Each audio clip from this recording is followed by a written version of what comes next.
Antes de que empecemos esta historia, déjenme pedirles un favor muy especial. Si ustedes creen en la fuerza de la justicia y en el amor incondicional de una madre, por favor síganme en este canal y compartan este video. Su apoyo es lo que me da la fuerza para seguir adelante. Mi nombre es Doña Inés. Y lo que voy a contarles es la dolorosa historia de cómo mis propios hijos, a quienes les di la vida, intentaron condenarme a la miseria y al olvido. No tenían idea de que el testamento de su padre, mi amado esposo, guardaba una lección final que cambiaría sus vidas para siempre.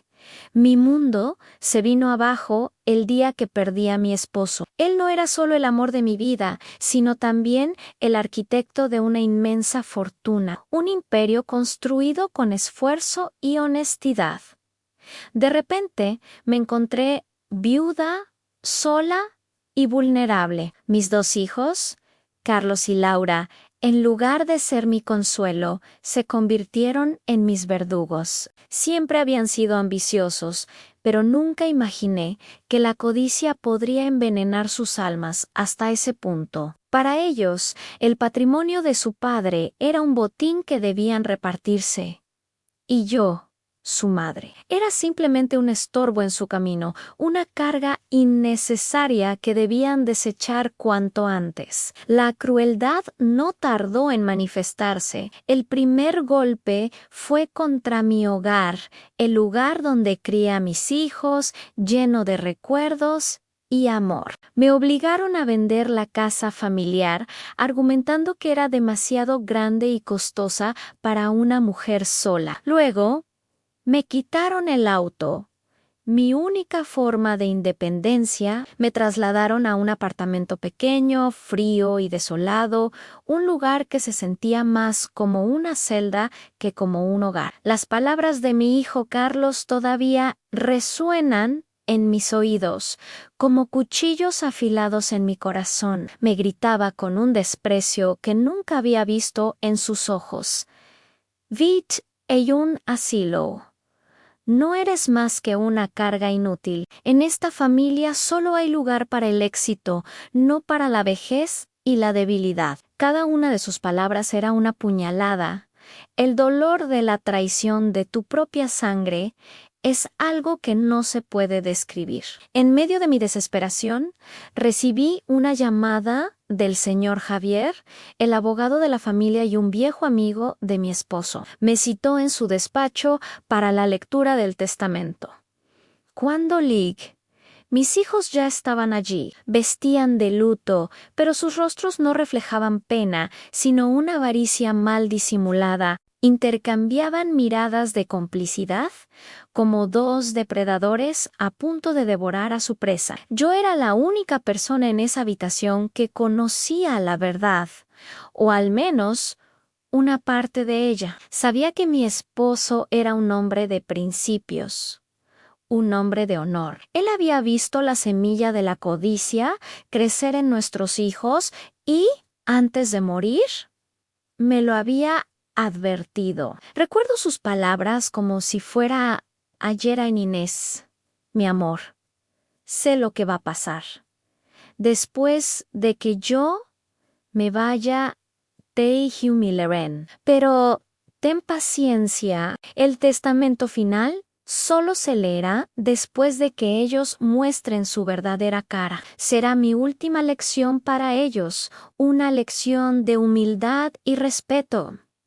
El señor Javier comenzó a leer. El ambiente en la oficina era tenso. Las primeras cláusulas eran exactamente lo que Carlos y Laura esperaban. Les transferían el control total del imperio corporativo, las propiedades, las acciones, todo.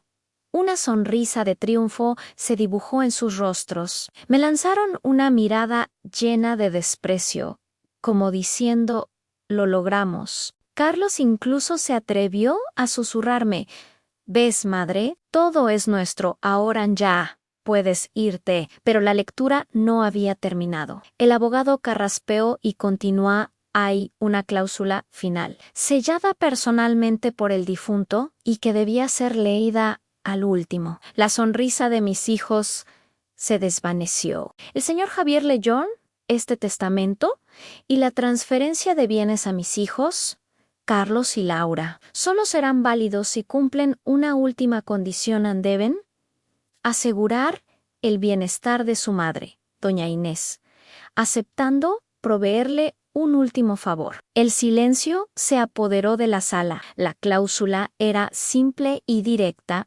Para heredar la fortuna, mis hijos debían comprometerse a darme una pensión vitalicia de $1,000 al mes y proporcionarme un apartamento lujoso y digno donde pudiera vivir mis últimos años con comodidad y seguridad. Si se negaban, si no cumplían con este deber filial, la totalidad de la fortuna, hasta el último centavo, sería transferida irrevocablemente a una fundación de caridad. Vi el odio en los ojos de mis hijos. Se sentían acorralados, forzados a cuidar, pero la avaricia era más fuerte que su desprecio. A regañadientes, firmaron los papeles con rabia, pensando que habían encontrado una forma de salirse con la suya. El test de humildad había comenzado, y ellos ya lo estaban fallando. Fieles a su naturaleza, cumplieron el acuerdo solo en apariencia. El apartamento que me dieron estaba en un barrio peligroso y descuidado, un lugar donde el miedo era mi único compañero. La pensión, aunque la depositaban, era apenas suficiente para cubrir los gastos básicos después de pagar el alquiler de ese lugar horrible. Querían que me rindiera, que me fuera a un asilo por mi propia voluntad, para liberarlos de su carga. Soporté esa humillación durante una semana. Documenté todo, fotografié la suciedad del apartamento, los vecinos peligrosos, guardé los recibos de mis gastos miserables. Tenía que mostrarles las consecuencias de su maldad. Una semana después, regresé al despacho del abogado, pero esta vez no estaba sola.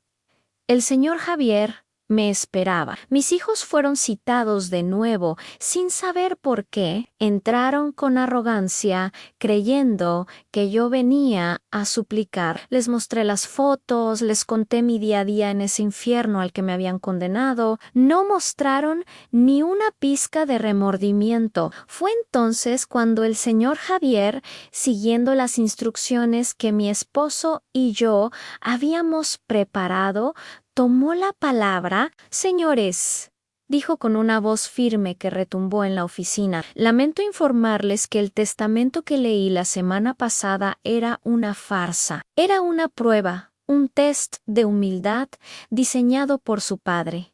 El rostro de Carlos y Laura palideció. El shock era total. El abogado sacó otro sobresellado. Este es el verdadero y último testamento de su padre. Y es muy simple, solo tiene una cláusula. Hizo una pausa dramática y leyó: toda mi fortuna y mi imperio serán heredados íntegramente por aquel de mis hijos que trate a su madre, mi amada Inés, con la dignidad, el respeto y el amor que se merece. En caso de que ambos fallen en demostrar esta calidad humana básica, la totalidad de mi patrimonio será transferida a una fundación de caridad que será presidida y administrada por la propia doña Inés. Mis hijos se quedaron sin palabras, petrificados. El abogado los miró directamente a los ojos y pronunció la sentencia final. A ustedes dos fallaron miserablemente. Por lo tanto, a partir de este momento, no tienen derecho a nada. El imperio es ahora propiedad de la Fundación de Caridad que preside su madre, doña Inés. En ese instante, la madre humillada, la anciana que consideraban una carga, se convirtió en la dueña de todo el imperio que tanto anhelaban. No busqué venganza, yo solo quería justicia. Mis hijos perdieron su fortuna no por un truco legal, sino por su propia avaricia y falta de corazón. Y yo gané la oportunidad de honrar el legado de mi esposo, un legado de trabajo duro, pero sobre todo de humildad y amor. Ahora les pregunto a ustedes, ¿creen que mi esposo, el padre de mis hijos, fue justo al ponerles esta prueba de humildad? Déjenme saber su opinión en los comentarios. Me interesa mucho leer lo que piensan. Y por favor, si esta historia los conmovió, no olviden seguirme y compartirla. Gracias por escucharme.